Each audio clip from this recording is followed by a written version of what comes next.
Hello everyone, and as Rick was saying, I'm actually new here, so we might have crossed in the corridors, but I'm a visiting PhD student from Tomorrow Group, and I normally come from EPFL, but I will be here for the next, let's say, 6 months. And with this talk this afternoon, I want to introduce you to Markerless pose estimation based on deep learning.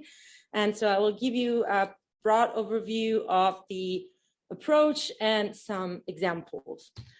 But let's first take a step back, and we know that new technologies in general have been a huge breakthrough for revealing behaviors that were before unforeseen. For instance, here we have the famous example of Muybridge that, thanks to photography back in 1887, actually was able to reveal that the horse while galloping was actually lifting all of the forepaws from the ground. And more recently, high frame video recording actually show that songbirds, besides singing during their courtship, actually perform a sort of tap dancing, which was not visible at the normal frame rate of recording. So, but as I said here, we're focusing on computer-based pose estimation, and the gold standard for computer-based pose estimation is optical motion capture, where reflective markers are placed on the body to be tracked, and optical cameras record the position of these markers on the body, in the space. The problem with optical motion capture is that it's in general a very expensive setup. It can be obtrusive and distracting, especially for some sort of animals. Now, on some sort of animals, you're not really able to place the marker. Moreover, you need the preselection of the markers that you want to track at the moment of recording, and it requires a high setup time.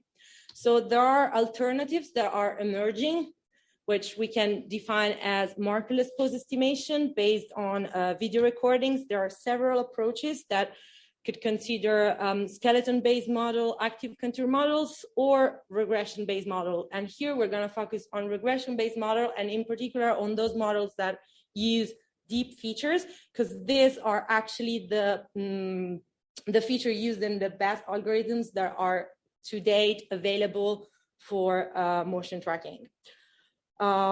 Just to give you a brief idea of what's the tools that we are using for markerless motion tracking based on deep features. So this is a deep convolutional neural network based regression, which consists of two main networks concatenated, where from an input image, actually we have as output the joint coordinates in the space of the image. So we have a first part, which is a convolutional neural network that performs feature learning over the image. And then on the second part, we have a fully connected set of layers that actually perform the regression to output the joint coordinates.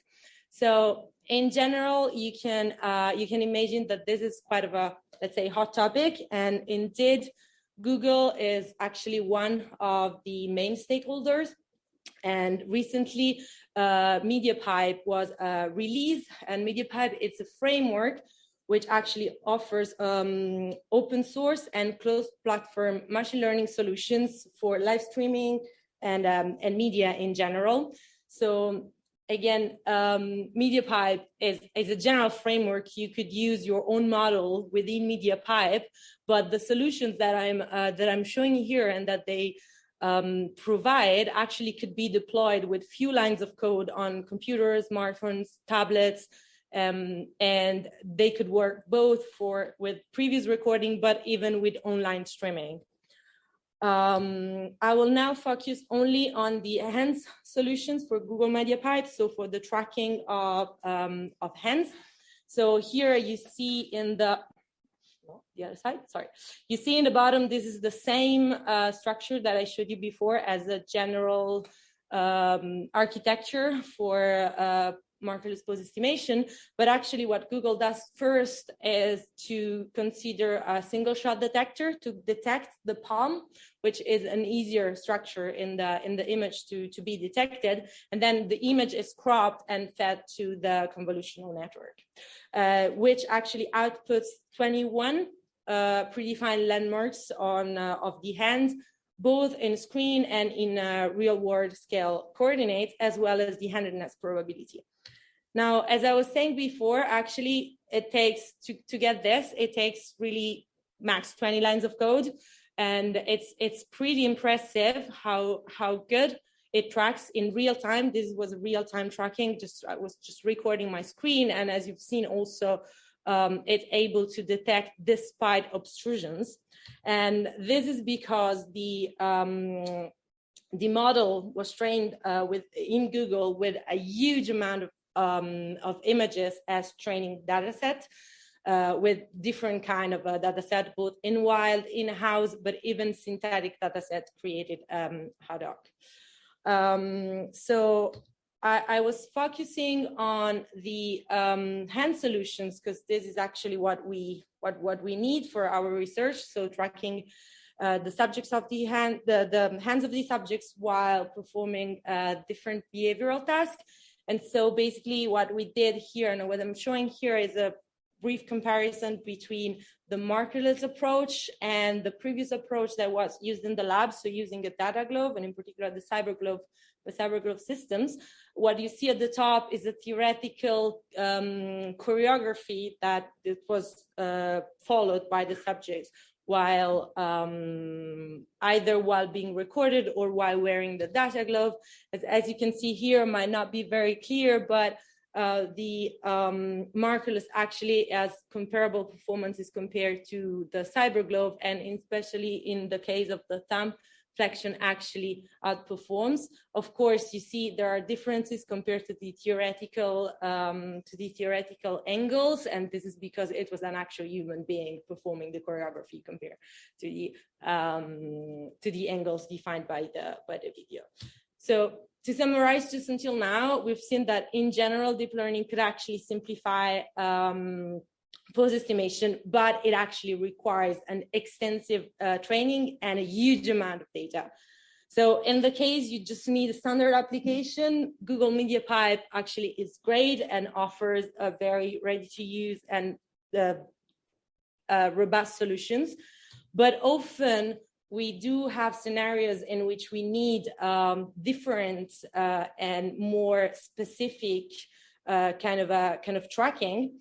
And actually, there are solutions to this. And in particular, of course, otherwise my talk would have ended here. But so a few years ago, back in 2018, Alexander and Mackenzie Mattis actually released DeepLabKit, which is a markerless tracking toolbox, which allows the tracking of given amount of body parts defined during training with only few iterations and a very little number of training images compared to the normal amount of data that is needed.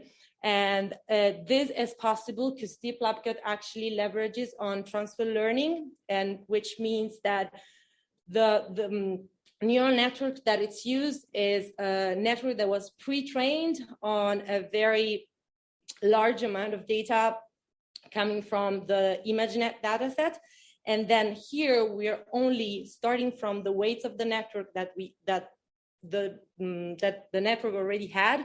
We're just retraining and rewiring some of the weights to get what in here are our outputs, that is score maps. So this score maps basically for every landmarks that we define, it will actually output probabilities of the landmark being in one of the in every of the pixels of the image. So in our lab, we're interested in tracking not only the hand, as I've told you before, but actually an augmented hand. And so for these reasons, we decide to combine the MediaPipe model, which you see at the bottom, with actually a deep lab cut model of the third thumb,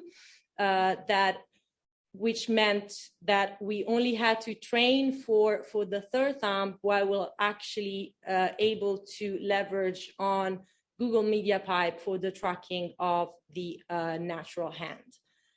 As you've seen in the previous slide, actually, I was I was showing you 3 videos, while actually would be enough for 2D markerless tracking to use a single camera. But if we want to extract 3D poses, actually, we do need to triangulate the data from the different cameras. And for this, a very useful toolbox is AnyPose, which allows easy camera calibration and then the reconstruction in 3D from the different cameras of the segments that were tracked during the 2D tracking. So to conclude, we saw that actually Deep Lab Cat also offers a flexible and very user-friendly tool for markerless tracking, especially in 2D, and most importantly, it requires a very small data set, which is compatible with what can be gathered in an actual laboratory setting. Again, MediaPipe offers robust solutions if you are targeting some kind of a general purpose application, and AnyPose 3D allows 3D pose estimation. And while it was born to build on top of Deep Lab Kits, given it's an open source software, it's actually very easy to integrate it with the output of any other 2D tracking algorithm. And so really to conclude, we can say that these recent advances in the field of deep learning and in the field of markerless tracking made it actually available finally for research applications. And I'm just leaving you here with the reading list in case you're interested or you need to discuss it. Thanks, Thank Giulia. you.